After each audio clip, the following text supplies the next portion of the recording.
ഓം ഗുരുർബ്രഹ്മ ഗുരുർവിഷ്ണു ഗുരുർദേവോ മഹേശ്വര ഗുരു സാക്ഷാത് പരബ്രഹ്മ തസ്മൈ ശ്രീ ഗുരവേ നമഃ.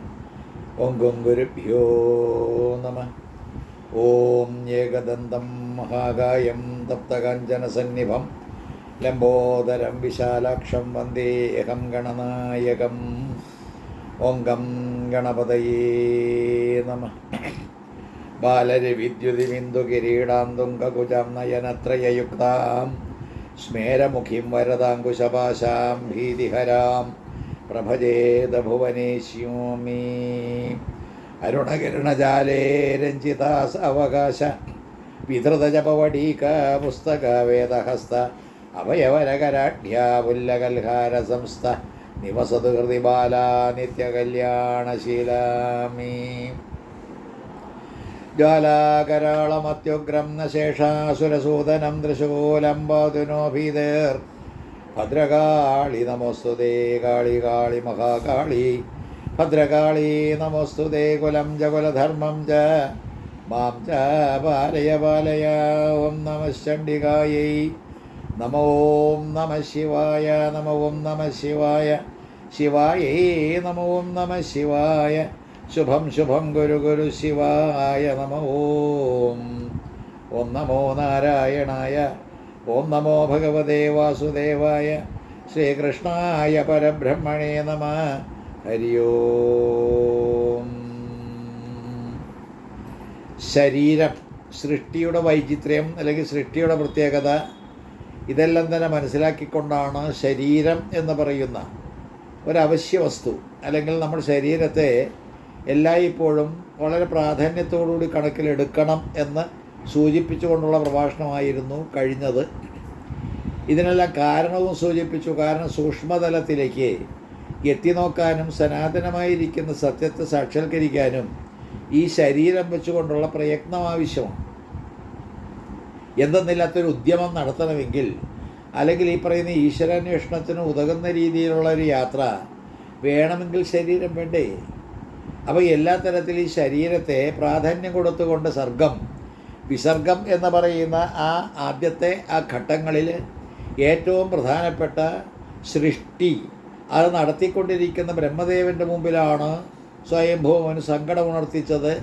സൃഷ്ടിക്കാൻ ഉതകുന്ന രീതിയിൽ ഒരു വേദിയില്ല, അല്ലെങ്കിൽ സൃഷ്ടിച്ച ജാലങ്ങളെ ജീവജാലങ്ങളെയെല്ലാം തന്നെ നിക്ഷേപിക്കാനുള്ളൊരു വേദിയില്ല. ഭൂമി എന്ന് പറയുന്ന വേദിയെ കാണാനില്ല. അതുകൊണ്ട് ഭൂമിയെ ഇല്ലാത്ത അവസ്ഥയിൽ ഞാൻ എങ്ങനെ സൃഷ്ടിക്കും? എൻ്റെ മക്കൾ വാസ്തവത്തിൽ 5 പേര് അവരെങ്ങനെ വീണ്ടും പുനർസൃഷ്ടി നടത്തും? ഇതാണ് പ്രശ്നം. അപ്പോൾ എല്ലാ തരത്തിലും പുനഃസൃഷ്ടിക്കെല്ലാം തന്നെ തടസ്സം നിന്നുകൊണ്ട് ഭൂമിയെ കാണാനില്ലാത്ത അവസ്ഥ വന്നപ്പോൾ ഭൂമി എങ്ങോട്ടേക്ക് പോയി എന്നിങ്ങനെ നോക്കിയപ്പോഴാണ് ബ്രഹ്മദേവന് കാര്യം മനസ്സിലായി. ഹിരണ്യാക്ഷൻ എന്ന് പറയുന്നൊരു അസുരൻ അയാൾ ഭൂമിയെ താത്തി കൊണ്ടുപോയിരിക്കുകയാണ് സമുദ്ര അന്തർഭാഗത്തേക്ക്. അപ്പോൾ അത്യഗാധമായിട്ടുള്ളൊരു തലത്തിലേക്ക് ഭൂമിയുടെ യഥാർത്ഥമായിട്ടുള്ള തലം വിട്ടിട്ട് ആ ഭൂമി വിരാജിച്ചുള്ള അതെല്ലാം തന്നെ ഇങ്ങനെ കറങ്ങിക്കൊണ്ടിരിക്കുന്ന പ്രത്യേകിച്ച് ഓർബിറ്റ് എന്ന് പറയുന്ന ഭ്രമണവീതിയിൽ നിന്നത് വിട്ടകന്ന് അതിനെ ഏതോ ഒരു താഴത്തെ തലത്തിൽ കൊണ്ടുവന്ന് ഇങ്ങനെ കാത്തു സൂക്ഷിച്ചുകൊണ്ടിരിക്കുകയാണ് ഹിരണ്യാക്ഷൻ എന്ന് പറയുന്നൊരു അസുരൻ. അപ്പോൾ ഇതിനെ മറുകൃതിയായിട്ട് എന്താ മാർഗം? ഹിരണ്യാക്ഷനെ കൊല്ലണം. അപ്പോൾ ഹിരണ്യാക്ഷനെ കൊന്നിട്ട് ഈ ഭൂമിയെ നേരെ കൊണ്ടുവന്ന് അതിൻ്റെ യഥാർത്ഥ വീതിയിൽ വയ്ക്കുകയും വേണം.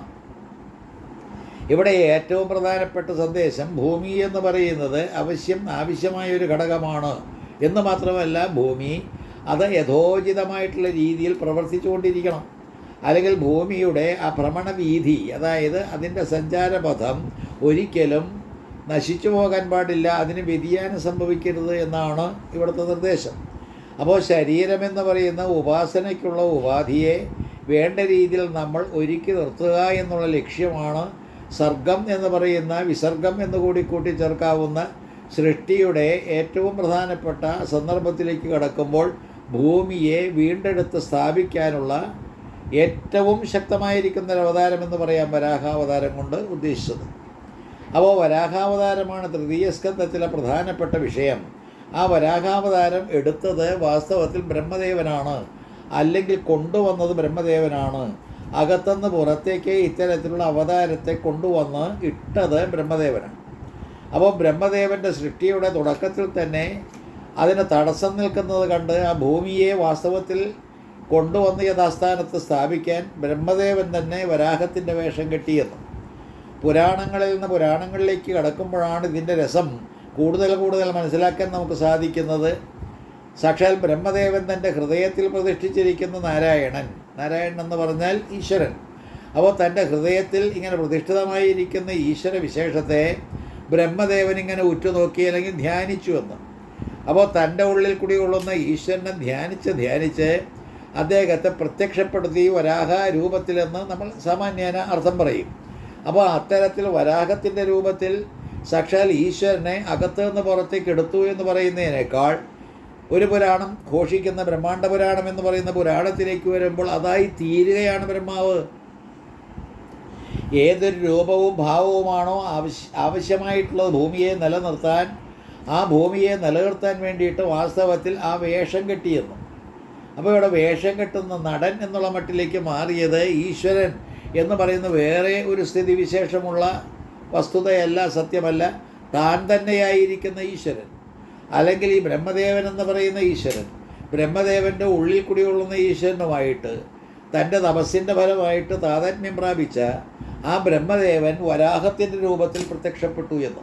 അല്ലെങ്കിൽ വരാഹത്തിൻ്റെ രൂപത്തിൽ ഏതൊരു അസുരനാണോ ഭൂമിയെ തച്ചുമറിച്ച താഴത്തേക്ക് ഇങ്ങനെ അധപ്പതിപ്പിച്ചിരിക്കുന്നത് അയാളെ കണ്ടുപിടിക്കാനായിട്ട് എടുത്ത് ചാടി, എന്നിട്ട് അഗാധ ഗർത്തത്തിൽ നിന്ന് ഭൂമിയെ ഹിരണ്യാക്ഷൻ എന്ന് പറയുന്ന അസുരനെ കൊന്ന് ആ പന്നിയുടെ രൂപത്തിലുള്ള ഈ ബ്രഹ്മദേവൻ അല്ലെങ്കിൽ പന്നിയുടെ രൂപത്തിൽ അവതരിച്ച ഈശ്വരൻ തേറ്റമേലെ അതിൻ്റെ ഈ മൂക്കും ആ മേൽചുണ്ടും മൂക്കുമെല്ലാം തന്നെ ഉരുകിത്തീർന്ന ആ സ്പൂൺ പോലെ ഇത്തരത്തിൽ ഉരുണ്ട ഗോളത്തെയെല്ലാം തന്നെ വച്ചുകൊണ്ട് വരാൻ പറ്റുന്ന രീതിയിലേക്കായ തൻ്റെ ശരീരപ്രകൃതത്തെ ഉപയോഗിച്ചുകൊണ്ട് ഭൂമിയെ കൊണ്ടുവന്ന് അതിൻ്റെ ഭ്രമണവീതിയിൽ സ്ഥാപിച്ചു. ഇതാണ് തൃതീയ സ്കന്ധത്തിലെ പ്രധാന സന്ദർഭം. ഇവിടെ നമ്മൾ ചിന്തിക്കാനുള്ളത് ഓം നമോ ഭഗവതേ വരാഹരൂപായ ഭുർഭുവസ്വപതയെ ഭൂപതിത്വമേ ദേഹിതതാപയ എന്നുള്ള മന്ത്രം. അല്ലെങ്കിൽ ഏതൊരു വരാഹമൂർത്തിയാണോ സംരക്ഷകനായിട്ട് കടന്നു വന്ന് നഷ്ടപ്പെട്ടിരിക്കുന്ന ഭൂമിയെ വീണ്ടെടുത്ത് ആസുരിക ശക്തിയുടെ കയ്യിൽ അമർന്നുപോയ അത്തരത്തിലുള്ള ഭൂമിയെ രക്ഷിച്ച് യഥാർത്ഥമായിട്ടുള്ള അദ്ദേഹത്തിൻ്റെ ഈ ഭൂമിയുടേതായിട്ടുള്ള ഭ്രമണവീതിയിൽ കൊണ്ടുവന്നു വച്ച ആ വരാഹമൂർത്തിയോട് പറയുന്നത് ഓം നമോ ഭഗവതേ വരാഹരൂപായ ഭുർഭുവസ്വപതയെ, ഈ പ്രപഞ്ചത്തിൻ്റെ ആധിപത്യം മുഴുവൻ നിനക്കാണ് അല്ലയോ വരാഹമൂർത്തിയെ, ഈശ്വരൻ. അപ്പോൾ ഈശ്വരൻ തന്നെ വരാഹമൂർത്തിയായിട്ട് വേഷം കെട്ടി വന്നിരിക്കുന്ന ഈശ്വരൻ ഭുർഭുവസ്വപതി എന്ന് പറയുമ്പോൾ ത്രിലോകങ്ങൾക്കും ആധിപത്യമുള്ള ഈശ്വരൻ തന്നെയാണ്. അങ്ങനെയുള്ള ഈശ്വര എന്ന് അദ്ദേഹത്തെ അഭിസംബോധന ചെയ്തുകൊണ്ട് ഓം നമോ ഭഗവതേ വരാഹരൂപായ ഭുർഭുവസ്വപതയെ ഭൂപതിത്വമേ ദേഹിതതാപയ, ആ ഭൂമിയിൽ ആധിപത്യം ഉണ്ടാക്കി തരണം എനിക്ക് എന്ന്. എന്താ കാരണം?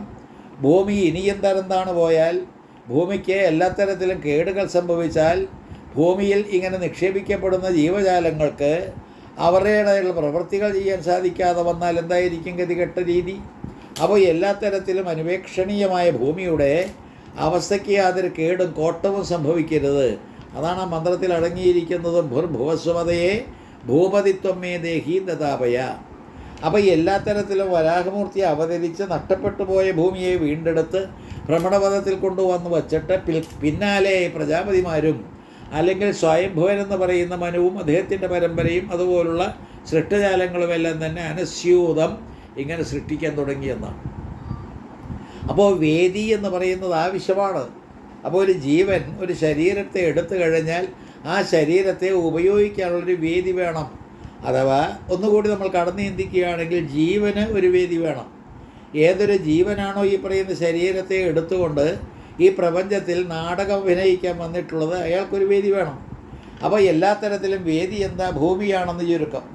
അപ്പോൾ ഇവിടെ ഈ പറയുന്ന ഭൂമി തത്വമായിട്ട് നമ്മൾ ഇതിനെ ചിന്തിക്കുമ്പോൾ ശരീരം എന്ന് പറയുന്ന ഭൂമി തത്വം അത് വേദിയാണ്. ആ വേദി അനിവാര്യമാണ് ഈ ജീവന് ലീലകളാടുന്നതിന്, ഈ ജീവന് കളിയാടുന്നതിന്, ഈ ജീവന് നാടകം അഭിനയിക്കുന്നതിന്. അപ്പോൾ എല്ലാ തരത്തിലും നമ്മുടെ അഭിനയം, ഈ സംസാരം എന്ന് പറയുന്ന ഈ പ്രപഞ്ചത്തിൽ അഭിനയമെല്ലാം തന്നെ ഭംഗിയായിട്ട് നടക്കുന്നതിനൊരു വേദി, അത് നശിച്ചു പോകരുതെന്ന് ഉള്ള ആഗ്രഹത്തോടു കൂടി ഭഗവാൻ അതിനെ വേണ്ട രീതിയിൽ കൊണ്ടുവന്ന് സ്ഥാപിച്ചതാണ്. ഇത്തരത്തിൽ മനസ്സിലാക്കിയിട്ട് നമുക്കൊന്ന് മുന്നോട്ട് പോകാം. ഈ കഥയുടെ പുറകിൽ അല്ലെങ്കിൽ വരാഹാവതാരം എന്ന് പറയുന്ന ആദ്യത്തെ അവതാരമായിട്ട് ഭാഗവത്തിൽ കാണുന്ന ആ സന്ദർഭത്തിന് പിറകിൽ ഹിരണ്യാക്ഷൻ എന്ന് പറയുന്നൊരു കഥാപാത്രത്തെ ഇപ്പോൾ നമ്മൾ കണ്ടു. ഹിരണ്യാക്ഷൻ വാസ്തവത്തിൽ ദുഷ്ടനായിട്ടുള്ള ഹിരണ്യാക്ഷൻ അദിതി എന്ന് പറയുന്നത് കശ്യപ പ്രജാപതിയുടെ ദേവന്മാരുടെ അമ്മയാണ്. അദിതി കശ്യപ പ്രജാപതിയുടെ ഒരു ഭാര്യയാണ്. ഈ കശ്യപ പ്രജാപതിയുടെ മറ്റൊരു ഭാര്യയുടെ പേരാണ് ദിതി. അദിതി ദിതി. ഇങ്ങനെ രണ്ട് ഭാര്യമാരുള്ള കശ്യപ പ്രജാപതിയുടെ അതിഥിയിൽ നിന്നിങ്ങനെ സംജാതരാകുന്ന ദേവന്മാരാണ്. ദിതിയിൽ നിന്നുണ്ടാകുന്ന മുഴുവൻ അസുരന്മാരുമാണ്. അപ്പോൾ ദേവാസുരന്മാരെന്ന് പറയുന്നത് അച്ഛൻ ഒരാൾ തന്നെ, പക്ഷേ അമ്മമാർ രണ്ട്. അതായത് പാത്രങ്ങളെല്ലാം തന്നെ മാറി, അതോടുകൂടി ഗോത്രവുമെല്ലാം തന്നെ വ്യത്യസ്തങ്ങളായി. പക്ഷേ അച്ഛൻ എന്ന് പറയുന്ന മഹത് വ്യക്തിത്വം കശ്യപ പ്രജാപതിയാണ്. കശ്യപ പ്രജാപതിയുടെ രണ്ട് ഭാര്യയിൽ നിന്ന് ഒരു കൂട്ടരെ ദേവന്മാരായി, ഒരു കൂട്ടരെ അസുരന്മാരായി എന്ന് ചുരുക്കം. ആ അസുരന്മാരിൽപ്പെട്ട ഒരുത്തൻ്റെ പേരാണ് ഹിരണ്യാക്ഷൻ.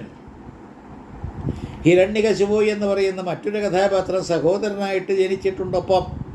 അപ്പോൾ രണ്ടുപേരൊപ്പം ഇങ്ങനെ ജനിക്കുന്ന കഥയുടെ അതിൻ്റെ പുറംഭാഗത്തേക്കോ അല്ലെങ്കിൽ മുൻഭാഗത്തോക്കോ ഇങ്ങനെ കടന്നു ചെല്ലുമ്പോൾ ശനകാദികൾ ഇങ്ങനെ സാക്ഷാൽ വൈകുണ്ഠവാസിയായിട്ടുള്ള വിഷ്ണുവിനെ കാണാൻ പോകുന്നു. നിങ്ങൾ വളരെയേറെ ശ്രദ്ധിക്കേണ്ട ഒരു വിഷയം, ശനകാദികൾ എന്ന് പറയുന്ന ബ്രഹ്മദേവൻ്റെ മാനസപുത്രന്മാരാണ്. സൃഷ്ടിയുടെ പ്രാരംഭദശയിൽ ഈ പറയുന്ന ബ്രഹ്മാവ് തൻ്റെ ഹൃദയത്തിൽ നിന്ന് തൻ്റെ മനസ്സിൽ നിന്ന് സൃഷ്ടിച്ചവരാണ് ഈ 4 പേര്. അന്ധക്കരണചതുഷ്ടയം എന്ന് പറയുന്ന മനസ്സ്, ബുദ്ധി, ചിത്തം, അഹങ്കാരം എന്ന് പറയുന്ന 4 അതിൻ്റെ പ്രതീകങ്ങളാണ്, അല്ലെങ്കിൽ അത് തന്നെയാണ്, അല്ലെങ്കിൽ അവ തന്നെയാണ്. അങ്ങനെയുള്ള 4 പേര് ശനകാദികൾ. മാനസപുത്രന്മാരെന്ന് പറയുന്ന ബ്രഹ്മാവിൻ്റെ മാനസപുത്രന്മാർ അവർ വൈകുണ്ഠത്തിലേക്ക് പോവുകയാണ്.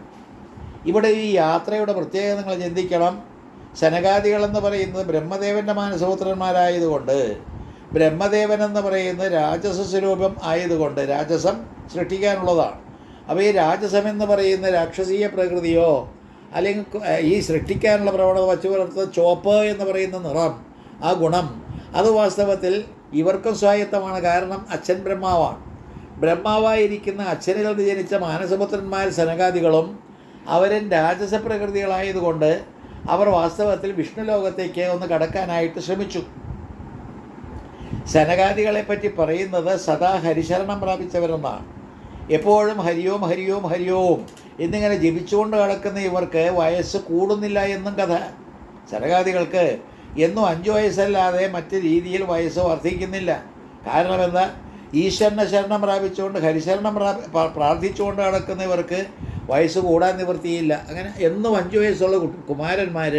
അതുകൊണ്ടാണ് ശനകാദികളെന്ന് പറയുന്നവർ സനൽകുമാരൻ, സനന്ദൻ, സനാതനൻ എന്നൊക്കെ പേരോടുകൂടി 4 കുമാരന്മാരാണ്, 5 വയസ്സുകാർ. അപ്പോൾ അവരെ സംബന്ധിച്ചിടത്തോളം നിർബാധം എവിടെയും ഇങ്ങനെ ഓടി നടക്കാൻ അധികാരവും അവകാശമുള്ളവർ അവർ വൈകുണ്ഠത്തിലേക്ക് ഇങ്ങനെ കടന്ന് സാക്ഷാൽ മഹാവിഷ്ണുവുമായിട്ട് എന്തൊക്കെയോ കാര്യങ്ങൾ ചോദിക്കാൻ വേണ്ടി ഓടിയതാണ്. ബ്രഹ്മദേവനോട് ചോദിച്ചാൽ പോരായെന്ന് കണ്ടിട്ടല്ലേ അവർ വൈകുണ്ഠത്തിലേക്ക് പോയത്. വൈകുണ്ഠം എന്ന് പറഞ്ഞാൽ യജ്ഞത്വാനം നിവർത്തന്തേ എന്ന് തന്നെയാണ് നിർവചനം. ആത്യന്തികമായിട്ട് നമ്മുടെ ലക്ഷ്യസ്ഥാനം എന്നുകൂടി പറയാം. നമ്മൾ ജനിച്ചുപോയ നമ്മൾ മോക്ഷം എന്ന് പറയുന്ന മരിക്കാതെ പിന്നെ ജനിക്കാതെ അത്തരത്തിൽ യാതൊന്നും സംഭവിക്കാതെ ചിരസ്ഥായിയായിട്ടുള്ള ഭാവത്തിൽ, സനാതന ഭാവത്തിൽ വർത്തിക്കാൻ വേണ്ടിയിട്ടുള്ള സങ്കേതമാണ് ഈ പറയുന്ന വൈകുണ്ഠം. അങ്ങോട്ടേക്കാണ് ഈ ശനകാദികൾ പതുക്കെ നടന്നു നീങ്ങിയത്. അപ്പോൾ ഒരിക്കലും തിരിച്ചു വരേണ്ട ഗതികേടില്ലാത്ത അവസ്ഥയിലേക്ക്, എന്നാൽ നിതാന്തം നിത്യവുമായിട്ട് സനാതന ധർമ്മത്തിൻ്റെ അങ്ങേയറ്റത്തൊരവസ്ഥ അല്ലെങ്കിൽ അങ്ങേയറ്റത്തെ ആത്മഭാവം അത് ആർജിക്കാമെന്ന് കരുതിപ്പോയ ഈ ശനകാദികളെ ജയവിജയന്മാരെന്ന് പറയുന്ന വൈകുണ്ഠത്തിൻ്റെ കാവൽക്കാർ തടുത്തു നിർത്തിയെന്നാണ്. അപ്പോൾ വൈകുണ്ഠവാസിയായിട്ടുള്ള വിഷ്ണുവിൻ്റെ കാവൽക്കാരെ ജയനും വിജയനും ഈ കൊച്ചുകുട്ടികൾ അങ്ങോട്ടേക്ക് കടക്കാൻ പോയപ്പോൾ തടുത്തു നിർത്തി. കടക്കരുത്, നിങ്ങൾക്ക് അങ്ങോട്ടേക്ക് പ്രവേശനമില്ല എന്നിങ്ങനെ തടുത്തു നിർത്തിയതിൻ്റെ ഫലമായിട്ട് ശനകാദികൾ ശപിച്ചു ജയവിജയന്മാരെ എന്ന്. ഈ ശാപം എന്നെല്ലാം പറയുന്നത് രാജസമായിട്ടുള്ള പ്രവൃത്തിയാണ്. സൃഷ്ടിയെ പോലെ തന്നെ അങ്ങനെ സൃഷ്ടിക്കാനായിട്ട് രജോ ഗുണത്തെ, ചുവന്ന ഗുണത്തെ സ്വീകരിച്ചിരിക്കുന്ന ബ്രഹ്മദേവൻ്റെ പുത്രന്മാരായിരിക്കുന്ന ശനകാദികൾ, മാനസപുത്രന്മാർ, അവരും രജോ ഗുണത്തിൻ്റെ പ്രാധാന്യം ഇങ്ങനെ വഹിച്ചുകൊണ്ട് നടക്കുന്നതുകൊണ്ട് അവരും പെട്ടെന്ന് കുപിതരായി ഈ ജയവിജയന്മാരെ ശപിച്ചു, നിങ്ങൾ പോയി അസുരയോനിയിൽ പതിക്കട്ടെ. ഈ സന്ദർഭം ഗൗരവപൂർണമായിരിക്കുന്ന ഈ സന്ദർഭത്തെ ഇത്തരത്തിൽ കൈകാര്യം ചെയ്തുകൊണ്ട് പോകുമ്പോഴാണ് ഒച്ചയും ബഹളവും ശപിക്കുകയാണ് ഈ പറയുന്നതിൽ ജയവിജയന്മാരെ ശക്തമായിട്ടുള്ള ശാപവചസ്സുകൾ കൊണ്ട് അകത്ത് ഇങ്ങനെ പാലാഴിയിൽ വൈകുണ്ഠം എന്ന് പറയുന്ന സ്ഥലത്ത് ഭഗവാൻ ഈ പന്നകതൽപ്പത്തിന്മേൽ അനന്തൻ്റെ പുറത്ത് ശയിക്കുന്ന ഭഗവാൻ ഉറക്കത്തിന് ഭംഗം നേരിട്ടിട്ട് അദ്ദേഹവും പുറത്തേക്ക് വന്നപ്പോൾ കാവൽക്കാരായിട്ടുള്ള ദേവിജയന്മാരിങ്ങനെ ആകെ പരിതപിച്ചിരിക്കുന്നുണ്ട്. ഈ കൊച്ചു കുട്ടികളുടെ വേഷത്തിൽ വന്നിരിക്കുന്ന സനകാദികൾ അവർ ശപിച്ചുകൊണ്ടിങ്ങനെ ക്രോധ രൂപത്തിൽ നിൽക്കുന്നുമുണ്ട്. ഭഗവാൻ ഇടപെട്ടു. ഏതായാലും ഭഗവാൻ ഇടപെട്ടിട്ട് ഈ സനകാദികളോട് പറഞ്ഞു, നിങ്ങൾ ചെയ്തത് എൻ്റെ കാവൽക്കാരെ ഇങ്ങനെ ശപിച്ചത് ശരിയായില്ല.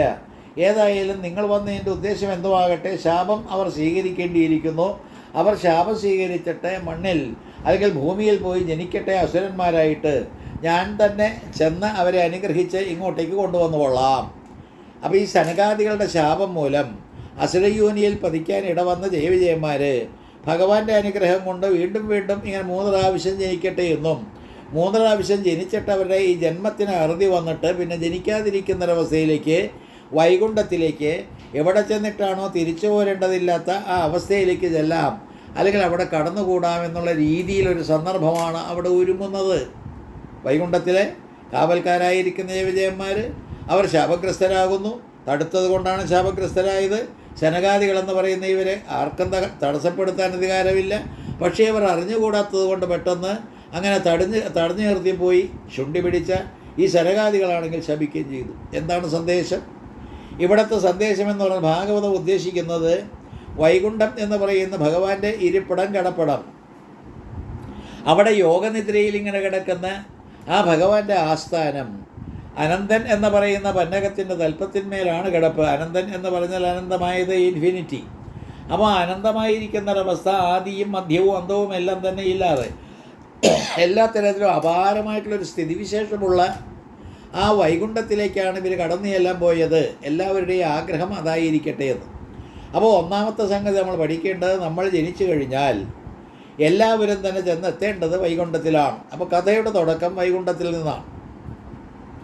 വൈകുണ്ഠം എന്ന് പറയുന്ന സങ്കേതത്തെ നിർവഹിച്ചിരിക്കുന്നതിൽ നിന്ന് അതിൻ്റെ ഗൗരവം മനസ്സിലാക്കിയാൽ നമ്മൾ അവിടെ എത്തിച്ചേർന്നാൽ പിന്നെ രക്ഷപ്പെട്ടു, പിന്നെ എങ്ങും പോകേണ്ടതില്ല. അവിടെ അടങ്ങി ഒതുങ്ങി അത്തരത്തിൽ നമ്മൾ മുക്തരായിട്ട് കഴിഞ്ഞുകൂടും. അത്തരത്തിലുള്ളൊരവസ്ഥയിലേക്ക് ആയിരിക്കണം ഈ സനകാദികൾ ചെന്നെത്താൻ ശ്രമിച്ചത്. അല്ലെങ്കിൽ അവരുടെ രജോ ഗുണമെന്ന് പറയുന്ന അച്ഛനിൽ നിന്ന് കിട്ടിയ ബ്രഹ്മാവിൽ നിന്ന് കിട്ടിയ ഗുണം അതിനെ അധികരിച്ചുകൊണ്ട് അതിനെ എല്ലാം തന്നെ അതിക്രമിച്ചുകൊണ്ട് സാത്യഗുണത്തിലേക്ക് കടക്കാൻ വേണ്ടിയിട്ടായിരിക്കാം വിഷ്ണുവിൻ്റെ. എന്തായാലും അവരുടെ യാത്രയെ സംബന്ധിച്ച് നമുക്ക് പിന്നാലെ ചിന്തിക്കാൻ ഒരു ഇടം വരുന്നുണ്ട്. ഇവിടെ ഈ പറയുന്ന സനകാദികൾ ഇത്തരത്തിൽ ശപിച്ച ജയവിജയന്മാർ ഇങ്ങനെ ഭൂമിയിലേക്ക് പതിക്കുന്നു. അവരിലൊരുവൻ ആണ് ഹിരണ്യാക്ഷൻ, ഹിരണ്യകശിപു മറ്റൊരുത്തൻ. അപ്പോൾ ഇവർ രണ്ടുപേരും എങ്ങനെ ജനിച്ചു എന്നുള്ളതിൻ്റെ രസകരമായിട്ടുള്ള കഥ. ഒരു സന്ധ്യാവേളയിലാണ് കശ്യപ പ്രജാപതി ജപിച്ചുകൊണ്ടിരിക്കുമ്പോൾ അവിടെ ഓടിയെത്തുന്നു അസുരന്മാരുടെ അമ്മ ദിതി. ഈ അസുരന്മാരുടെ അമ്മ ദിതി ഓടി വന്നിട്ട് ആവശ്യപ്പെടുന്നത് എന്താ, എനിക്കിപ്പോൾ തന്നെ പുത്രോത്പാദനം നടത്തണം. അല്ലെങ്കിൽ അല്ലയോ തൻ്റെ ഭർത്താവ് അല്ലെങ്കിൽ കശ്യപ പ്രജാപതിയോട് ആവശ്യപ്പെടുന്നത് എന്നിൽ ഈ സമയത്ത് ഇപ്പോൾ തന്നെ പ്രജയുടെ ഉൽപ്പാദനം അല്ലെങ്കിൽ കുട്ടികളെ സൃഷ്ടിക്കണം എന്നുള്ള നിർബന്ധം. അത്തരത്തിൽ ഒരിക്കലും അരുതാത്ത ഒരു സന്ദർഭവും കൂടിയാണ് സന്ധ്യ. സന്ധ്യ എന്ന് പറഞ്ഞാൽ രാവും പകലും സന്ധിക്കുന്നതാണ്. അപ്പോൾ രാവും പകലും സന്ധിക്കുന്ന സന്ധ്യകളിൽ ഒരേ ഒരു കാര്യം മാത്രമേ ചെയ്യാൻ നമ്മുടെ ധർമ്മം അല്ലെങ്കിൽ വേദങ്ങൾ നമ്മോടോളം ഓതുന്നുള്ളൂ, അത് ധ്യാനവും ജപവുമാണ്. അപ്പോൾ നമ്മളെല്ലാവരും തന്നെ സന്ധ്യാവേളകൾ പകലും രാത്രിയും നമ്മൾ യോജിക്കുന്ന ആ സന്ധ്യാവേളകളെല്ലാം തന്നെ ധ്യാനത്തിനും ജപത്തിനുമെല്ലാം തന്നെ ഉപയോഗിക്കേണ്ട സന്ദർഭത്തിൽ വേഴ്ച അരുത് എന്ന്, ഭാര്യാഭർത്തൃബന്ധമായാലും അത്തരത്തിലുള്ള ദാമ്പത്യബന്ധമൊന്നും അന്ന് ആ സന്ദർഭത്തിലൊന്നും പ്രയോഗിക്കാൻ പാടില്ല. പക്ഷേ ദിതി എന്ന് പറയുന്ന അസുര സ്ത്രീ ആവശ്യപ്പെട്ടത് ഇപ്പോൾ തന്നെ പുത്രോത്പാദനം നടത്തണമെന്നാണ്. അവിടെയും നല്ലൊരു സന്ദേശം കടന്നു വരുന്നില്ലേ? ആസുരികമായിട്ടുള്ള പ്രവണതയുള്ള ദിതിയെ സംബന്ധിച്ചിടത്തോളം ആ ആവശ്യമല്ലാതെ മറ്റേ യാതൊന്നും ആവശ്യപ്പെടാനില്ല. അസുരന്മാരെന്ന് പറയുമ്പോൾ അസുക്കളിൽ രമിക്കുന്നവരായിരിക്കുന്നിടത്തോളം കാലം മനസ്സ് ഈ പറഞ്ഞ രീതിയിൽ പഞ്ചേന്ദ്രിയങ്ങളുമായിട്ട് ഒന്നിച്ചു ചേർന്ന് ഏറ്റവും വിചാരങ്ങളില്ലാത്ത വികാരം അതുകൊണ്ട് ഇങ്ങനെ മുറ്റി നിൽക്കുന്നൊരു ജീവിതത്തിൻ്റെ ഉടമയാകാൻ ആഗ്രഹിക്കുന്ന അസുരന്മാരെ സംബന്ധിച്ചിടത്തോളം പഞ്ച ഇന്ദ്രിയങ്ങളുടെ പ്രീതി, മനസ്സിൻ്റെ പ്രീതി ഇതൊന്നും വിട്ടിട്ട് അവരൊന്നും ആലോചിക്കുന്നില്ല. ബുദ്ധിയുടെ തലത്തിലേക്ക് വിചാരണ എന്ന് പറയുന്നത് വിചാരിച്ചുകൊണ്ട് ചിന്തിച്ച് ഉറപ്പിക്കുന്ന രീതിയിലേക്കൊന്നും അവരെത്തുന്നില്ല. കാരണം അവർ അസുരന്മാരാണ്. അപ്പോൾ അസുരന്മാരുടെ അമ്മ എന്ന് പറയുന്നത് ദിതിക്കാണെങ്കിൽ ഇപ്പോൾ തന്നെ പുത്രോൽപാദനം ആവശ്യമാണെന്ന് പറയുന്ന സന്ധ്യാവേളയിൽ അരുത് എന്ന് പോലും പറഞ്ഞിട്ട് പോലും കേൾക്കാത്ത ആ ദിതിയാണെങ്കിൽ ഗർഭധാരണം നടത്തുകയാണ് സന്ധ്യാവേളയിൽ. അങ്ങനെയുണ്ടായ 2 അസുരന്മാരാണ് ഹിരണ്യാക്ഷനും ഹിരണ്യകശിപുവും. അവരുടെ മുജ്ജന്മം അല്ലെങ്കിൽ മുന്നേ അവരാരായിരുന്നു എന്ന് ചിന്തിക്കേണ്ടതും വളരെ ശ്രദ്ധേയമായിട്ടുള്ളൊരു കാര്യമാണ്. അവർ മുന്നേ വൈകുണ്ഠത്തിൻ്റെ കാവൽക്കാരാണ്. അപ്പോൾ വൈകുണ്ഠത്തെപ്പറ്റി നമ്മൾ പഠിക്കുന്ന തുടക്കം വളരെ ഭംഗിയായിട്ടൊരു പഠനത്തിന് വിധേയമാക്കിയാൽ നമുക്ക് എല്ലാ കാര്യങ്ങളും അതിനോട് തൊടുത്ത് കാര്യങ്ങൾ ഗ്രഹിക്കാനായിട്ട് സാധിക്കും. വൈകുണ്ഠത്തെപ്പറ്റി പറഞ്ഞ പോലെ തന്നെ വൈകുണ്ഠത്തിലേക്ക് കടക്കുക എന്നുള്ള ലക്ഷ്യമാണ് പ്രധാനമെന്ന് പറഞ്ഞ പോലെ തന്നെ ഇവിടെയും വൈകുണ്ഠത്തിൻ്റെ കാവൽക്കാരായിട്ട് നിൽക്കുന്നവരാണ് ഉരുണ്ടു വീണത്. നമ്മുടെ ഇന്നത്തെ സമൂഹത്തോടും നല്ലൊരു ഉപദേശം ഭാഗവതത്തിന് തരാനുണ്ട് ഈ സന്ദർഭത്തിൽ. നിങ്ങൾ നോക്കിക്കൊണ്ട് നിന്നിട്ട് എന്ത് കാര്യം? ഇങ്ങനെ നോക്കി നിൽക്കുന്ന സമ്പ്രദായം വിട്ടിട്ട് അങ്ങോട്ടേക്ക് കടക്കണ്ടേ എന്ന്. അപ്പോൾ നമ്മൾ കടക്കാൻ ബാധ്യസ്ഥരായവർ, അങ്ങോട്ടേക്ക് ചെല്ലാൻ ബാധ്യസ്ഥരായവർ, അവരങ്ങോട്ടേക്ക് കടക്കാതെ അങ്ങോട്ടേക്ക് ചെല്ലാതെ വാതുക്കൽ ഇങ്ങനെ നോക്കി നിൽക്കുന്ന 2 കഥാപാത്രങ്ങൾ ജയനും വിജയനും കാവൽക്കാരെന്നുള്ള രീതിയിലാണ്. അപ്പോൾ നമ്മൾ ശ്രദ്ധിക്കേണ്ട ഒരു വിഷയം, ഈശ്വരനുമായിട്ട് താതാത്മ്യം പ്രാപിക്കാനായിട്ട് അകത്തേക്ക് കടക്കണം. പുറമേ ഇങ്ങനെ ചുറ്റിക്കറങ്ങിക്കൊണ്ട് സംരക്ഷണം നൽകുന്ന അത്തരത്തിലുള്ള ഈ സഹായികൾ അല്ലെങ്കിൽ സംരക്ഷകർ എന്നുള്ള രീതി പോരാ, കാവൽക്കാർ എന്നുള്ള രീതിയും പോരാ. അപ്പോൾ കാവൽക്കാരായിട്ട് വൈകുണ്ഠത്തിൻ്റെ വാതുക്കൾ നിൽക്കുന്ന രീതിയെല്ലാം തന്നെ വാസ്തവത്തിൽ അഭിലഷണീയമല്ല. നമ്മൾ വാസ്തവത്തിൽ എങ്ങനെ വേണം അകത്തേക്ക് കടക്കണമെന്ന്. അപ്പോൾ ഓരോ ജീവനും, ഇവിടെ ജീവൻ്റെ കഥയല്ലാതെ മറ്റ് കഥകളൊന്നും ഇവിടെ പറയുന്നില്ല ഭാഗവതത്തിൽ. ഓരോ ജീവനും കാക്ഷിക്കേണ്ടത് എവിടമാണ്? വൈകുണ്ഠം. ഓരോ ജീവാത്മാവും എത്തിച്ചേരേണ്ടത് എവിടെയാണ്? വൈകുണ്ഠം. ഓരോ ജീവാത്മാവും അവിടെ ചെന്നിട്ട് ചെയ്യേണ്ടതെന്നാണ് പരമാത്മാവുമായിട്ട് ഒത്തുചേരൽ. ജീവാത്മാ പരമാത്മാ ഐക്യം എന്ന് പറയുന്ന രീതിയിലേക്ക് എത്താൻ നമ്മളെല്ലാവരും തന്നെ അർഹരാണ്. ചെയ്തേ മതിയാവൂ. വാതുക്കൽ വരെ വന്നിട്ട് നിൽക്കാൻ പാടില്ല. ഇവിടുത്തെ ഗതികെട്ടൊരവസ്ഥ നോക്കൂ. സനകാദികളും വാതുക്കൽ വരെ വന്നു എത്തി നോക്കിക്കൊണ്ട് നിൽക്കുന്ന ജയവിജയന്മാരെ അകത്തേക്ക് കടത്തിവിടാത്തതുകൊണ്ട് ശപിക്കുകയും ചെയ്തു. അപ്പോൾ അവരും വാതിൽക്കൽ വരെ എത്തിയതേ ഉള്ളൂ. സനകാദികളുടെ ബ്രഹ്മപുത്രന്മാരാണ്. മാനസപുത്രന്മാരായിട്ടുള്ള ഇവരെല്ലാവരും 5 വയസ്സുകാരാണ്. നിർബാധം എല്ലായിടത്തും ഇങ്ങനെ ഓടി നടക്കാൻ അധികാരമുള്ളവരാണ്. അവർ സദാശമയവും ഹരിശരണം ജപിക്കുന്നവരാണ്. എന്നിട്ടും ആ പുറത്തു നിന്നുകൊണ്ട് ഭഗവാനെ കണ്ട് തിരിച്ചു പോരേണ്ടി വന്നു എന്ന് ഒന്ന് ആലോചിച്ച് നോക്കൂ. നമ്മൾ അന്വേഷിക്കുന്ന വ്യക്തിയെ അകത്തു വച്ച് കാണാതെ, അല്ലെങ്കിൽ ഏതൊരു ആഫീസ് മുറിയിലാണോ ഇരിക്കുന്ന ആഫീസ് മുറിയിലേക്ക് എന്ന് പരസ്പരം സംവദിക്കാതെ അയാളെ പുറത്തു വച്ച് കണ്ടിട്ട് എന്താ കാര്യം? പുറത്തു വച്ച് കണ്ടാൽ പറയുക ആഫീസിലേക്ക് വരൂ, നമുക്ക് നോക്കാം എന്നെല്ലാം പറയുന്ന രീതി നിങ്ങൾ കേട്ട് കാണും. അതുപോലെ തന്നെ അകത്തേക്ക് കിടക്കാതെ വല്ലതും ചെയ്യാൻ നിവൃത്തിയുണ്ടോ? ഇവിടെ അകത്തേക്ക് കിടക്കാനായിട്ട് ശ്രമിച്ചുകൊണ്ടിരിക്കുന്ന അല്ലെങ്കിൽ കാവൽക്കാരായിട്ടിരിക്കുന്നവരെ അകത്തേക്ക് ഇങ്ങനെ ഉറ്റുനോക്കുന്നുണ്ട്, എത്തി നോക്കുന്നുണ്ട്, പക്ഷേ സാധിക്കാതെ ഇപ്പോൾ ശാപഗ്രസ്തരായിട്ട് ഉരുണ്ടു വീഴുകയാണ്. എന്തിനു വേണ്ടിയിട്ടാണെന്ന് കൂടി ചിന്തിച്ചു നോക്കൂ. അവിടെയും ഉത്തരം വ്യക്തമാണ്. അകത്തേക്ക് കിടക്കാൻ വേണ്ടിയിട്ടാണ് ഇനിയുള്ള ജീവിതം. ഈ ജീവിതം ഇവിടെ വച്ച് അവസാനിച്ചു. കാരണം എന്താ? സനകാദികൾ ശപിച്ചു. അതോടുകൂടി കാവൽക്കാരെന്നുള്ള രീതി, ആ സ്റ്റാറ്റസ് എല്ലാം തന്നെ വിട്ടുപോയി. അസുരയോനിയിൽ ചെന്ന് പതിക്കാൻ പോവുകയാണ്. ഇനിയുള്ള ജീവിതം അകത്തേക്ക് കടക്കാനുള്ളൊരു വിദ്യ നമ്മൾ കൈകാര്യം ചെയ്ത് മതിയാകൂ. അതുകൊണ്ട് ഭാഗവതത്തിൽ ഈ പറയുന്ന ദുഷ്ട അസുരന്മാർ വിദ്വേഷഭക്തി വച്ച് പുലർത്തിക്കൊണ്ട് കാര്യങ്ങൾ ചെയ്യാൻ തുടങ്ങിയെന്ന്. വിദ്വേഷ ഭക്തി, പലതരം ഭക്തിയെപ്പറ്റി പ്രതിപാദിക്കുന്ന ഭാഗവതത്തിൽ ഭക്തിശാസ്ത്രമല്ലെങ്കിൽ അതെല്ലാം തന്നെ വ്യത്യസ്തങ്ങളായ കാര്യങ്ങൾ പറഞ്ഞ് പഠിപ്പിക്കുന്ന ആ ഇതര സംഗതികളെല്ലാം തന്നെ പഠിച്ചുകൊണ്ട് ഇവിടെ ഒരു പ്രത്യേക പേരിട്ടു, വിദ്വേഷഭക്തി. ഈശ്വരനെ ദേഷിക്കുക എന്നുള്ളതിൽ കവിഞ്ഞ് മറ്റ് യാതൊന്നും ചെയ്യാത്ത കൂട്ടരായിട്ട് ഇവർ മാറി. ഈശ്വരനെ ദേഷിക്കുക എന്ന് പറഞ്ഞാൽ യുക്തിസഹമല്ലാത്ത ഈശ്വരൻ്റെ ചിന്ത, അതൊന്നും വേണ്ട. അങ്ങനെ ഈശ്വരൻ എന്നുള്ള ഭാവത്തെ തന്നെ നിന്ദിച്ചുകൊണ്ടും, അല്ലെങ്കിൽ ഈശ്വരൻ എന്ന് പറയുന്ന വ്യക്തിപ്രഭാവം അല്ലെങ്കിൽ അത്തരത്തിലുള്ളൊരു ഭാവം അതില്ല എന്നിങ്ങനെ കരുതിക്കൊണ്ടും പോകുന്ന വിദ്വേഷഭക്തിയുടെ ഉടമകളായിട്ട് ഇവർ മാറി. വിഷ്ണു എന്ന് പറഞ്ഞാൽ, പാലാഴിയിൽ പള്ളി കൊള്ളുന്ന വിഷ്ണു എന്ന് പറഞ്ഞാൽ, അനന്തൻ്റെ പുറത്ത് ഇങ്ങനെ ചെയ്യിക്കുന്നൊരു വിഷ്ണു എന്ന് പറഞ്ഞാൽ അതിനെ നിരാകരിച്ചുകൊണ്ട്, അതിനെ തീക്ഷ്ണമായിട്ടുള്ള ഭാഷയിൽ എല്ലാ തരത്തിലും അതിനെ അപഹാസ്യമായിട്ട് ചിത്രീകരിച്ചുകൊണ്ട് അതിനെ ഒട്ടും അംഗീകരിക്കാത്ത 2 പേരായിട്ട് ഇവർ ജനിച്ചു എന്ന് പറയുമ്പോൾ, ആസുരികതയുടെ ഫലമായിട്ട് അസുക്കളിൽ രമിക്കുന്ന അമ്മയുടെ ജന്മം കൊടുത്ത ഗർഭപാത്രത്തിൻ്റെ പ്രത്യേകത കൊണ്ട് അവരും വാസ്തവത്തിൽ ഈ പറയുന്ന ഈശ്വര വിദ്വേഷം വെച്ച് പുലർത്തുന്നവരായിട്ട് മാറി. ഒന്നുകൂടി കടന്നു ചിന്തിക്കണം. ഇവിടെ ദിതി എന്ന് പറഞ്ഞാൽ ദ്വൈതത്തിൻ്റെ പ്രതീകമാണ്, അസുരന്മാരുടെ അമ്മ. അപ്പോൾ ഈ അസുരന്മാരുടെ അമ്മയായിട്ടുള്ള ദിതി, അവളിൽ നിന്നുണ്ടാകുന്ന ഈ ദൈത്യന്മാർ, അവർക്കും ഈ പറയുന്ന 2 എന്നുള്ള ചിന്തയല്ലാതെ വേറെ ചിന്ത ഉണ്ടാകുമോ? ദ്വൈതം എന്ന് പറയുന്ന 2 എന്നുള്ള ചിന്ത അത് അരുത് എന്ന് പ്രഖ്യാപിക്കാൻ വേണ്ടി ഉപനിഷത്തുകൾ പഠിപ്പിച്ച ആ തത്വം ഊട്ടിയുറപ്പിക്കാൻ കൂടിയാണ് ഈ കഥാഗോളങ്ങൾ വരുന്നത്. അങ്ങനെ എല്ലാ തരത്തിലും 2 എന്നുള്ള ചിന്താഗതി വിട്ടിട്ട് 1 എന്നുള്ള ചിന്താഗതിയിലേക്ക് വരണം. അതിന് കുറേ ഏറെക്കാലത്തെ തപസ്സാവശ്യമാണ്, അല്ലെങ്കിൽ പ്രയത്നം ആവശ്യമാണ് എന്നുള്ള മട്ടിലാണ് അസുരയോനിയിൽ ചെന്ന് പതിക്കട്ടെ. ഭഗവാനോട് ഭക്തി നമ്മൾ സാധാരണ കാണിക്കുന്ന ഭക്തി വിട്ടിട്ട് വിദ്വേഷപൂർവമായിട്ടുള്ള ഭക്തി വച്ച് പുലർത്തിയാൽ പോലും ഭഗവാനുമായിട്ട് ഒടുവിൽ രക്ഷപ്പെട്ട് അങ്ങനെ യോജിച്ചു പോകാൻ കഴിയട്ടെ എന്നുള്ളൊരു ഉദ്ദേശം ഈ കഥയുടെ പുറകിലുണ്ട് എന്ന് ഭാഗവതത്തിലൂടെ ഇങ്ങനെ സഞ്ചരിച്ച് പോകുമ്പോൾ നിങ്ങൾക്കും എനിക്കും വളരെ വ്യക്തമായിട്ട് ധരിക്കാൻ കഴിയും. അപ്പോൾ ഏതായാലും ഈ അസുരയോനിയിൽ പതിക്കുകയും ദിതിയുടെ ഗർഭത്തിൽ നിന്ന് ഹിരണ്യാക്ഷന് ഹിരണ്യകശിപു ഉണ്ടായപ്പോൾ അവർ രണ്ടുപേരും അജ്ഞാനത്തിൻ്റെ ആവരണങ്ങളെന്നാണ് നമ്മൾ പറയുക. അജ്ഞാനം കൊണ്ടാണ് ജന്മം ഉണ്ടാകുന്നത്, അജ്ഞാനം കൊണ്ടാണ് ഈ ഈശ്വരൻ നിന്ന് വരുന്നത്, ഈശ്വരൻ താനാണെന്നുള്ള ബോധം ഇല്ലാതെയാകുന്നത്, അല്ലെങ്കിൽ ഈശ്വരചിന്തയെല്ലാം തന്നെ പറക്കുന്നത്, ദ്വൈതം എന്ന് പറയുന്ന ഒരവസ്ഥയിലേക്ക് കടക്കുന്നത്. അതുമാത്രമല്ല, ഈ പറഞ്ഞ ആസുരികം എന്ന് പറയുമ്പോൾ അസുക്കളിൽ രമിക്കുന്ന പഞ്ചേന്ദ്രിയന്യമായിട്ടുള്ള വികാരങ്ങളെ എല്ലാ തരത്തിലും ഇങ്ങനെ ഉറ്റുനോക്കിക്കൊണ്ട് തന്നെ താലോലിക്കുന്ന രീതിയിലേക്ക് പോകുന്നതും ഈ പറയുന്ന ഈശ്വരനെ നിന്ദിക്കുന്ന രീതി തന്നെ, അതെല്ലാം ആസുരികം.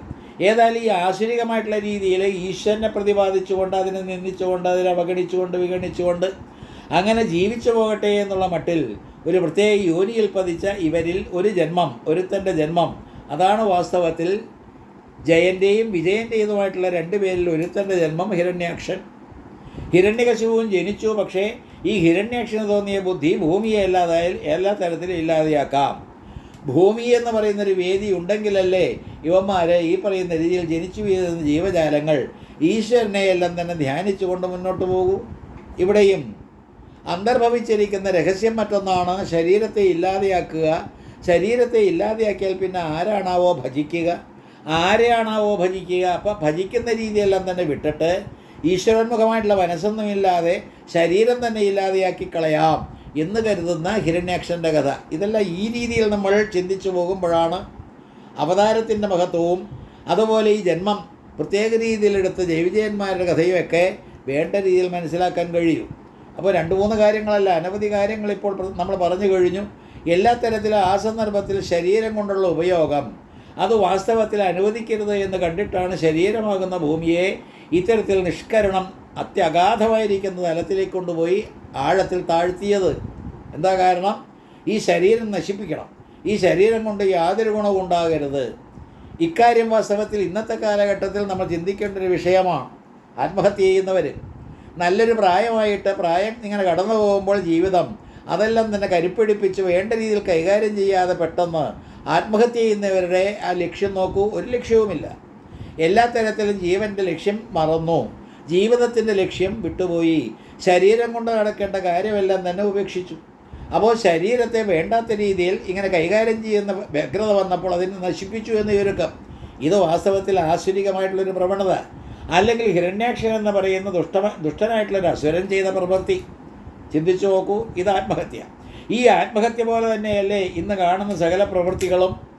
മദ്യവും മയക്കുമരുന്നും അതുപോലെ ലഹരി പദാർത്ഥങ്ങളും എല്ലാം തന്നെ ഉപയോഗിച്ചുകൊണ്ട് മനുഷ്യ ശരീരത്തെ വേണ്ട രീതിയിൽ വിനിയോഗിക്കാൻ പറ്റാതെ കുഴഞ്ഞ് ആടി അത്തരത്തിൽ എല്ലാ തരത്തിലും ആലസ്യത്തിലാണ്ട്, അല്ലെങ്കിൽ ഉറക്കത്തിൽ നിന്ന് ആമഗ്നമായി തെറ്റും ശരിയും തിരിച്ചറിഞ്ഞുകൂടാത്ത ബുദ്ധിയോടുകൂടി എന്തെന്നില്ലാത്ത രീതിയിൽ ആലവാഞ്ഞ് എല്ലാ തരത്തിലും അന്താളിച്ചു അതുപോലെ അധപ്പതിച്ചും എന്ന് വേണ്ട അലങ്കോലപ്പെട്ട മനസ്സിൻ്റെ ഉടമകളായിട്ട് ഇങ്ങനെ മരിക്കുമ്പോൾ നമുക്ക് കിട്ടേണ്ടത് കിട്ടുന്നില്ല. അത് അരുതേ എന്നാണ് വരാഹാവതാരത്തിലൂടെ സൂചിപ്പിക്കുന്നത്.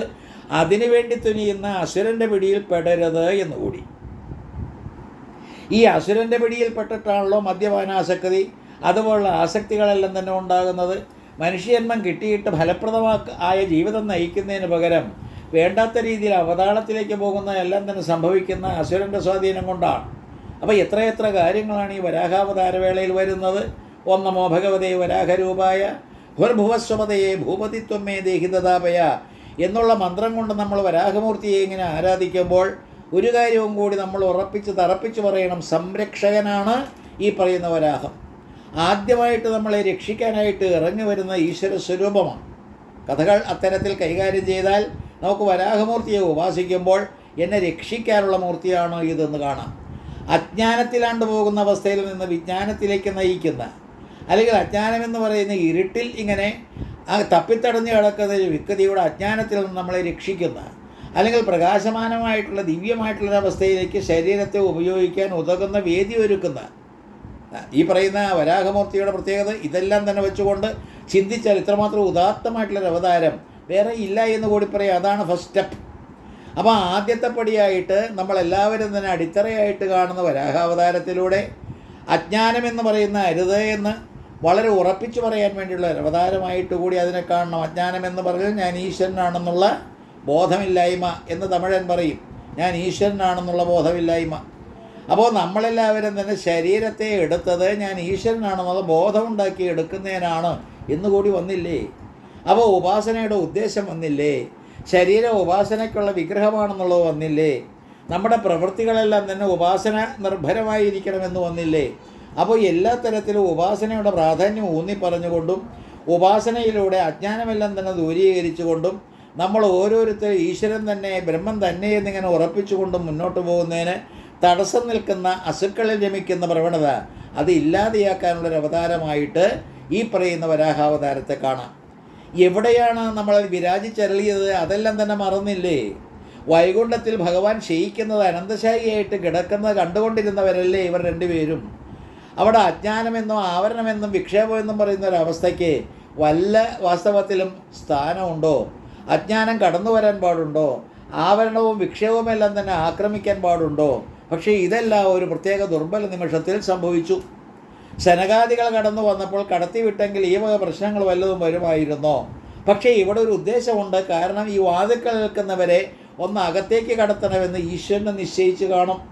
ഞാൻ പറഞ്ഞത് ശ്രദ്ധിച്ചാവോ? അപ്പോൾ ഈശ്വര നിശ്ചയമെന്നോ നിയോഗമെന്നോ നമുക്ക് പറയാൻ പറ്റുന്ന രീതിയിൽ അകത്ത് പള്ളിക്കുറപ്പ് കൊള്ളുന്ന ഈശ്വരൻ വാസ്തവത്തിലൊന്ന് ഉദ്ദേശിച്ച് കാണും. ഇവർ കാവൽക്കാരായിട്ട് അങ്ങോട്ടും ഇങ്ങോട്ടും ഉലാത്തിയിട്ട് എന്താ കാര്യം? ഇത് ഇന്നത്തെ ഈ ലോകത്തിലും പ്രാവർത്തികമല്ലേ? അല്ലെങ്കിൽ വാസ്തവത്തിൽ നല്ലൊരു ഉദാഹരണമല്ലേ? അല്ലെങ്കിൽ അനുകരണീയമല്ലേ എന്നൊന്ന് ആലോചിച്ച് നോക്കൂ. നമ്മൾ തെക്കോട്ടും വടക്കോട്ടും ഇങ്ങനെ ഓടി നടക്കുന്നുണ്ട്. അജ്ഞാനത്തിൻ്റെ ഈ ആവരണം വിക്ഷേപം എന്ന് പറയുന്ന രണ്ടും അത്തരത്തിലുള്ള നെട്ടോട്ട മോഡലാണ്. ഈശ്വരനെ തേടി അലയലാണ്. അപ്പോൾ എല്ലാ തരത്തിലും അലഞ്ഞിരിഞ്ഞ് കിടക്കുന്ന ജീവനെ സംബന്ധിച്ചിടത്തോളം സുദൃഢമായിട്ടുള്ളൊരു ഭാവത്തിലേക്ക് എത്തണമെങ്കിലൊരു നിയോഗം അത് ഈശ്വരൻ ഇങ്ങനെ അനുഗ്രഹിച്ച് ഏകിയതാണ് ഈ ശാപം എന്നുകൂടി വന്നില്ലേ? ഓരോരോ ജന്മങ്ങളിങ്ങനെ സ്വീകരിച്ചുകൊണ്ട് നിങ്ങൾ വളർന്നു വരിക. കഷ്ടപ്പാടുകൾ സഹിച്ചുകൊണ്ട് ശരീരത്തെ മെരുക്കി ഒരുക്കി എടുത്തുകൊണ്ടും ഈശ്വരന്മുഖമായിട്ടുള്ള മനസ്സ് ഇങ്ങനെ സംജാതമായിട്ട് അത് വിദ്വേഷഭക്തിയാകട്ടെ എന്തുമാകട്ടെ അതിലൂടെയെല്ലാം തന്നെ സമ്പാദിച്ചുകൊണ്ട് നിങ്ങളെല്ലാവരും എൻ്റെ അടുത്തേക്ക് വരിക എന്ന് ഭഗവാൻ പറഞ്ഞതിൻ്റെ ഒരു പ്രതിഫലനമല്ലേ ഈ ശാപവും തുടർന്നുള്ള ഈ അസുരന്മാരുടെ ജന്മവും? എൻ്റെ അടുത്തേക്ക് വരിക. അങ്ങനെ എൻ്റെ അടുത്തേക്ക് വരുന്ന രീതി അത് സാരൂപ്യം അല്ലെങ്കിൽ സാലോക്യം അല്ലെങ്കിൽ സാമീപ്യം അല്ലെങ്കിൽ സായുജ്യം ഇത്യാദി ഈ പറയുന്ന എല്ലാ തരത്തിലുള്ള മുക്തിക്രമങ്ങളെയും സൂചിപ്പിക്കുന്ന ഭാഗവത കഥകളിൽ ഏറ്റവും പ്രാധാന്യം അറിയിക്കുന്ന ഒരു കഥയാണ് ഈ വരാഹാവതാരം. അത് ഉണ്ടായ രീതിയെല്ലാം തന്നെ ഭാഗവതം അവതരിപ്പിക്കുന്നത് ധ്യാനനിരതനായിരിക്കുന്ന ബ്രഹ്മദേവൻ, അകത്തുകൂടി കൊള്ളുന്ന നാരായണൻ, സാക്ഷാൽ നാരായണൻ അങ്കുഷ്ടമാത്ര തുല്യൻ, തള്ളവിരലിൻ്റെ വലിപ്പത്തിലുള്ള നാരായണൻ അദ്ദേഹത്തെ ധ്യാനിച്ചുറപ്പിച്ചു. ശക്തമായിട്ടുള്ള ധ്യാനത്തിലേക്ക് തപസ്സിലേക്ക് ഇങ്ങനെ അകപ്പെട്ടിരിക്കുന്ന ബ്രഹ്മദേവൻ്റെ അകത്ത് നിന്ന് തള്ളവിരലിൻ്റെ വലിപ്പത്തിൽ ഒരു പന്നിക്കുട്ടി പുറത്തേക്ക് എടുത്തിയാടി. അത് പെട്ടെന്ന് ഇങ്ങനെ വലുതായി ദുഷ്ടനായിരിക്കുന്ന ഹിരണ്യാക്ഷനെ തച്ചു കൊന്ന ഭൂമിയെ യഥാസ്ഥാനത്ത് സ്ഥാപിച്ചു എന്ന്. ഇവിടെയും നമുക്കുള്ള ചില നിർദ്ദേശങ്ങളോ ഉപദേശങ്ങളോ ഉണ്ട്. ചെറുതായിട്ടുള്ള ഈശ്വരഭാവത്തെ വലുതാക്കിയെടുക്കുക. ബ്രഹ്മഭാവം എന്ന് പറഞ്ഞാൽ ബ്രഹ്മണം ചെയ്യുന്നത് വ്യാപിച്ചിരിക്കുന്നത്. അങ്ങനെ ഈ ലോകം മുഴുവൻ വ്യാപിച്ചിരിക്കുന്ന ബ്രഹ്മണം ചെയ്തിരിക്കുന്ന ബ്രഹ്മത്തിൻ്റെ തത്വം ചെറുതായിട്ട് ഈ പറയുന്ന തള്ളവിരലിൻ്റെ വലിപ്പത്തിൽ മാത്രം ഉണ്ടായിരുന്നത് അങ്കുഷ്ടമാത്ര തുല്യമായത് അത് വളർന്ന് എത്രമാത്രം വലുതായി എന്ന് ചിന്തിക്കുന്നു. അത് ബ്രഹ്മാകാരം. അപ്പോൾ ഈശ്വരനെ അണോരണീയാനെന്ന് പറഞ്ഞുകൊണ്ടും മഹതോ മഹീയാനെന്ന് വർണ്ണിച്ചുകൊണ്ടും ഏതൊരു ഈശ്വര സ്വരൂപമാണോ ആറ്റം മുറിച്ചാൽ അതിൻ്റെ ഏറ്റവും ചെറിയ കണികകളിൽ പോലും കാണുന്ന ഈശ്വരനെ ഏറ്റവും മഹത്തായ മേരുതുല്യമായിരിക്കുന്ന ഒരവസ്ഥയും ഈശ്വരനെ ആരോപിക്കുന്ന പോലെ അവിടെ വാസ്തവത്തിൽ ചെറുതായിട്ട് ജനിച്ച് വലുതായി മാറുന്ന ഈശ്വരതത്വം പ്രതിപാദിക്കുന്ന ഒരു കഥാകോളവും കൂടിയാണിത്. അമ്മയുടെ ഗർഭപാത്രത്തിൽ നമ്മൾ ഭ്രൂണമായിട്ട് ഇങ്ങനെ അങ്കൂരം ഒരു എന്തെന്നില്ലാത്തൊരു ബീജം ഒരു വിത്തുവാകിയിട്ട് ഒരു കുത്തായിട്ട് മാത്രം കിടന്നിരുന്നത്, ഒരു ചെറിയ രൂപത്തിൽ കിടന്നിരുന്നത് ഒരു ഏകകോശ ജീവിയായി പരിണമിച്ചത് ബഹുകോശ ജീവിയായിട്ട് മാറുന്ന രംഗം നോക്കൂ. വലുതായി പോരുകയാണ്. അങ്ങനെ ചെറുതായിട്ട് ജനിച്ചുകൊണ്ട് വലുതായി മാറുന്ന ബ്രഹ്മത്തിൻ്റെ ഈശ്വരൻ്റെ ആ പ്രത്യേക ഭാവത്തെയും നമുക്ക് കാണിച്ചു തന്നു. ഇത് ഭാഗവത്തിൽ ഉടനീളം മറ്റ് അവതാരങ്ങൾ പരിശോധിക്കുമ്പോഴും അറിയാം. അപ്പോൾ എല്ലാ തരത്തിലും ഇവിടെ ഭഗവാന്റെ ഉള്ളിൽ നിന്ന്, ബ്രഹ്മദേവൻ്റെ ഉള്ളിൽ നിന്ന് പുറത്തേക്ക് ഇങ്ങനെ എടുത്തുചാടിയ അങ്കുഷ്ടമാത്ര തുല്യനായിരിക്കുന്ന പന്നിക്കുട്ടി ഏറ്റവും ശ്രദ്ധേയമായിരിക്കുന്ന വലിപ്പമെല്ലാം തന്നെ സ്വീകരിച്ചുകൊണ്ട് ഈശ്വര സദൃശം ബ്രഹ്മഭാവത്തിൽ വർത്തിച്ചു എന്ന്. ഇതാണ് ധ്യാനത്തിൻ്റെയും രീതി. നമ്മൾ ചെറിയ വിഗ്രഹങ്ങൾ വച്ച് പൂജിച്ചുകൊണ്ട്, ചെറിയ രൂപങ്ങൾ ധ്യാനിച്ചുകൊണ്ട്, ചെറിയ ഫോട്ടോ വച്ച് ആരാധിച്ചുകൊണ്ട് ഇത്തരത്തിൽ ഈശ്വരനെ ചൊല്ലി നമ്മൾ ആരാധനയിലൂടെ കടന്നു പോകുമ്പോൾ ഈശ്വരൻ വലുതായി വലുതായി വലുതായി വരുന്ന രീതിയിലേക്ക് നമ്മൾ കാണാൻ നമുക്ക് കഴിയണം. എത്രമാത്രം ശ്രദ്ധേയമായിട്ടുള്ള സംഗതിയാണിത്. അതുപോലെ തന്നെ വീണ്ടും നമ്മൾ കാണുന്നത് ഇവിടെ ധ്യാനനിമഗ്നമായിരിക്കുന്ന ഒരവസ്ഥ ഇതിനെല്ലാം ആവശ്യമാണ് എന്ന്. രജോ ഗുണപ്രധാനിയാണ്, സൃഷ്ടിക്കാൻ വേണ്ടിയിട്ടുള്ളൊരു പ്രത്യേക മൂർത്തിയാണ് ഈ പറയുന്ന ബ്രഹ്മദേവരെങ്കിലും അദ്ദേഹം എപ്പോഴും ധ്യാനനിരതനാണ്. ആ ധ്യാനനിരതനായിട്ടുള്ള അദ്ദേഹം യോഗാവസ്ഥയിലുമാണ്. ആ യോഗാവസ്ഥയുടെ പ്രത്യേകതയും ഇവിടെ സൂചിപ്പിച്ചില്ലേ. തന്നിൽ നിന്നിങ്ങനെ എടുത്ത് അവതരിപ്പിക്കാൻ തക്ക ശേഷി ഉണ്ട് എന്നുള്ളതും അവിടെ പ്രതിപാദിക്കപ്പെട്ടില്ലേ. മറ്റ് ഈ പറയുന്ന പുരാണങ്ങളിലേക്ക് കടക്കുമ്പോൾ അതായി മാറുന്ന രീതിയായാലും വിരോധമില്ല. തൻ്റെ ശരീരമെല്ലാം തന്നെ മാറ്റിമറിച്ചിട്ട് പന്നിയുടെ ശരീരം എടുക്കുക അത്ഭുതകരമായിട്ടുള്ളൊരു പ്രവൃത്തിയാണ്. ഇത് ആർക്ക് സാധിച്ചു? ഒരു സാധകന് സാധിച്ചു എന്ന് പറയുമ്പോൾ നമ്മളെല്ലാവരും തന്നെ ഉപാസനയുടെ വൈഭവം മനസ്സിലാക്കിക്കൊണ്ട് ഈശ്വരനെ സൃഷ്ടിക്കാൻ തക്ക ശേഷി കൂടി ഉണ്ടാക്കിയെടുക്കണമെന്ന്. അതാണ് സർഗവിസർഗം എന്ന് പറയുന്നത്. സങ്കുചിതമായിട്ട് ചെറിയ തോതിൽ മനുഷ്യരെയും ജീവജാലങ്ങളെയും സൃഷ്ടിക്കുന്നത് എന്നുള്ള മട്ടുവിട്ടിട്ട് ഒരു ഭക്തൻ കുത്തിയിരുന്നു കൊണ്ട് ഈശ്വരനെ സൃഷ്ടിക്കുന്നതും അതിൽ ഉൾപ്പെടണം. പറഞ്ഞത് മനസ്സിലായോ ആവോ? ഈശ്വരനെ സൃഷ്ടിക്കുന്നത് ഞാനാണ് എന്നുള്ള രീതിയിലേക്ക് വരണം. എന്നിൽ നിന്നാണ് ഈശ്വരൻ ഉണ്ടാകുന്നത് എന്നുള്ളത് നമ്മൾ ശക്തമായിട്ട് ഉണ്ടാകണം. അല്ലെങ്കിൽ ഈശ്വരനെ ഭാവനയിൽ കൊണ്ടുവന്ന് ആ ഭാവനയിലൂടെ വാർത്തെടുക്കുന്നത് ഞാനാണെന്നുള്ള ബോധം വേണം. അങ്ങനെ എല്ലാ തരത്തിലും ഈശ്വരൻ്റെ സൃഷ്ടി കൂടി നടത്തുന്ന ഒരു രംഗമാണ് ഈ വരാഹാവതാരം. ആര് നടത്തി ഈ അവതാരം? ഭഗവാൻ നടത്തി എന്ന് പറയുമ്പോൾ ഭഗവാൻ നടത്തുന്നതിന് വേണ്ടി പ്രേരണ നൽകിയത് അല്ലെങ്കിൽ അതിനു വേണ്ടിയിട്ടുള്ള വേദി ഒരുക്കിയതാര ഉപാസകനായിരിക്കുന്ന ബ്രഹ്മദേവനല്ലേ. തുടക്കം മുതൽ നമ്മൾ കടന്നു പോരുമ്പോൾ ചതുശ്ലോകി എന്ന് പറയുന്ന ഭാഗവതം 4 ശ്ലോകമെല്ലാം തന്നെ അവതരിപ്പിച്ചു കൊടുക്കുന്നത് ഈ ബ്രഹ്മദേവനോടാണ്. അപ്പോൾ ബ്രഹ്മദേവനോട് ഈ 4 ശ്ലോകങ്ങൾ അവതരിപ്പിച്ചു കൊടുക്കുന്ന വിഷ്ണു അവിടെയും വാസ്തവത്തിൽ അകത്ത് നിന്ന് പുറപ്പെട്ട് തന്നിൽ തന്നെ കുടികൊള്ളുന്ന ഈശ്വരയെ തന്നെ ഇങ്ങനെ ഉപദേശിച്ചതാണ് അഹമേവാസമേവാഗ്രേ. അപ്പോൾ ഞാനെന്ന് പറയുന്ന മഹത്വപൂർണ്ണമായിരിക്കുന്ന ഒരവസ്ഥയെ വീണ്ടും പ്രതിപാദിച്ചുകൊണ്ട് ആ ഞാനെന്ന് പറയുന്നത് വരാഹമായിട്ട് തീരുന്ന രീതി. എന്തിന് തീർന്നു എന്ന് ചോദിച്ചാൽ ഞാനെടുത്തിരിക്കുന്ന ശരീരത്തെ വേണ്ട രീതിയിൽ ഉപയോഗിക്കാൻ വേണ്ടിയിട്ട് നല്ലപോലെ ഉറപ്പിക്കണത്. അപ്പോൾ ഇക്കാര്യം നല്ലപോലെ ഉറച്ചില്ല എങ്കിൽ അബദ്ധജടിലമായിട്ടുള്ള മിത്തുകളുടെ പിന്നാലെ, കെട്ടുകഥകളുടെ പിന്നാലെ, കഥകളുടെ പിന്നാലെ പോയിട്ട് യാതൊരു നേട്ടവുമില്ലാത്ത രീതിയിൽ നമ്മളായും. അങ്ങനെ വരുമ്പോൾ സനാതനത്വം മനസ്സിലാകില്ല. അപ്പോൾ സനാതനമായിട്ടുള്ള ഭാവത്തിലേക്ക് വരണമെങ്കിൽ ഓരോ വ്യക്തിയും അവനിൽ അന്തർലീനമായിട്ട് കിടക്കുന്ന സ്പിരിച്വൽ പവർ അല്ലെങ്കിൽ ആത്മീയ ശക്തി അല്ലെങ്കിൽ അദ്ദേഹത്തിൽ കടന്നുകൂടിയിരിക്കുന്ന ഈശ്വരൻ്റേതായിട്ടുള്ള മഹത്വം, മഹാത്മ്യം അത് മനസ്സിലാക്കാൻ വേണ്ടിയിട്ട് ധ്യാനനിരതനാകണം, യോഗനിരതനാകണം, യോഗാരൂഢനാകണം. എന്നിട്ട് ഈശ്വരനെ സാക്ഷാത്കരിച്ചുകൊണ്ട് ഈശ്വരനെ പിടിച്ച് പുറത്തേക്ക് എടുത്തിട്ട് അങ്ങനെ അവതരിപ്പിക്കുന്ന രീതിയിലുള്ളൊരു അവതാരകൻ കൂടിയാകണമെന്ന് കൂടി ഇവിടെ നമ്മെ പഠിപ്പിക്കുന്നില്ലേ. അങ്ങനെ എല്ലാ തരത്തിലും വളരെ ശ്രദ്ധേയമായിരിക്കുന്ന ചില കാര്യങ്ങൾ സൂചിപ്പിക്കുന്ന ഈ വരാഹാവതാരം തൃതീയ സ്കന്ധത്തിലെ ഇത്രയും മാത്രം നമ്മൾ ഇന്ന് ചിന്തിച്ചുകൊണ്ട് അവിടെ നിർത്താം. ഇനിയും തുടരാം. ഈ പറയുന്ന യാത്ര ഇവിടം കൊണ്ട് അവസാനിക്കുന്നില്ല. കാരണം യുക്തിസഹമായതും എന്നാൽ വിചിന്തനം കൊണ്ടും ചിന്തനം കൊണ്ടും അല്ലെങ്കിൽ നല്ല രീതിയിൽ ശ്രമിച്ച് അതെല്ലാം തന്നെ വേണ്ട രീതിയിൽ ക്രമീകരിച്ച് അല്ലെങ്കിൽ പഠിച്ച് അതിനെയെല്ലാം തന്നെ വിചാരണപരമായിട്ട് അല്ലെങ്കിൽ നല്ല രീതിയിൽ കൈകാര്യം ചെയ്ത് മുന്നോട്ട് പോകുമ്പോൾ കിട്ടുന്ന അനുഭൂതി ദശയുടെ അനുഭവത്തിൽ കാണുന്നതാണ് ഈശ്വരൻ എന്നുള്ള ബോധത്തിലേക്ക് നമ്മൾ വരണ്ടേ. ആ ഈശ്വരനെ കണ്ടുപിടിക്കണ്ടേ. അതല്ലേ ഭാഗവത്തിൻ്റെ ലക്ഷ്യം. അത്തരത്തിലുള്ളൊരവസ്ഥയിലേക്ക് എത്താൻ വേണ്ടിയിട്ട് ആദ്യത്തെ വരാഹാവതാരം നമ്മെ അനുഗ്രഹിക്കട്ടെ എന്ന് പ്രാർത്ഥിക്കുന്നു. ഓം നമോ ഭഗവതേ വരാഹരൂപായ ഭുർഭുവസ്വപതയെ ഭൂപതിത്വം മേ ദേഹി ദദാപയ. എല്ലാ തരത്തിലും മനുഷ്യന് കിട്ടിയിരിക്കുന്ന ശരീരം, മനുഷ്യരെടുത്ത ശരീരം, ആ ശരീരത്തെയെല്ലാം തന്നെ എങ്ങനെ ഉപയോഗിക്കണമെന്ന് കൂടി കഥാഗോളം പഠിപ്പിക്കുകയാണ്. ദുരന്തങ്ങൾ വരുമ്പോൾ ആശനികമായിട്ടുള്ള ആക്രമണങ്ങൾക്ക് വിധേയമാകുമ്പോൾ അപ്പോഴെല്ലാം ശരീരത്തെ ഉപയോഗിച്ചുകൊണ്ട് ഉപാസനാനിർഭരമായിട്ടുള്ള അന്തരീക്ഷം സൃഷ്ടിച്ചുകൊണ്ട് അതിനെയെല്ലാം തന്നെ എതിരിടാനുള്ളൊരു ശക്തി നമ്മൾ സമാർജിക്കുക എന്നുകൂടി ഈ കഥയിലില്ലേ. നല്ലപോലെ ചിന്തിക്കൂ.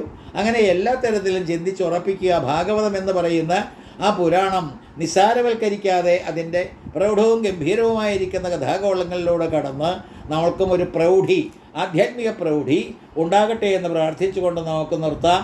ഓം സഖനാവവതു സഖനോ ഭുനക്തു സഖ വീര്യം കരവാവഹൈ തേജസ്വിനാവധീതമസ്തു മാ വിദ്വിഷാവഹൈ. ഓം ശാന്തി ശാന്തി ശാന്തി.